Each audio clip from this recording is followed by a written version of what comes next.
ধর্ম অধর্মের যুদ্ধ, রামায়ণের প্রসঙ্গ তুলে শক্তি প্রদর্শনের হুঙ্কার মোহনের। হিন্দুরা কখনোই এই কাজ করবে না। এই লড়াই ধর্ম অধর্মের লড়াই।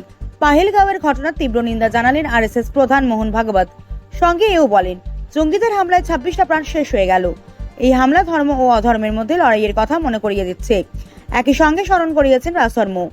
এর প্রেক্ষিতে বলতে গিয়ে আরএসএস প্রধান বলেন, পর্যটকদের ধর্ম জেনে তারপর তাদের হত্যা করা হয়েছে।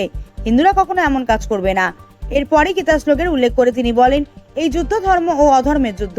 তিনি জানান, ভগবদ গীতায় হিংসার উল্লেখ এই কারণে করা হয়েছে যাতে অর্জুন লড়ে গিয়ে মারে, অর্থাৎ পাকিস্তানকে পাল্টা জবাবের প্রসঙ্গই টেনেছেন মোহন ভাগবত। তিনি বলেন, রাজার উচিত রাজধর্ম পালন করা। রাম রাবণের যুদ্ধের প্রসঙ্গ টেনে মোহন ভাগবত বলেন, রাম কিন্তু রাবণকে সুযোগ দিয়েছিলেন, তবুও রাবণ নিজেকে পরিবর্তন করতে পারেনি। এরপরই রাম তাকে বিনাশ করে। অর্থাৎ পাকিস্তানকে বারংবার সুযোগ দেওয়ার পরেও যে দেশ শুধরোচ্ছে না, সেই কথাই বলেছেন তিনি।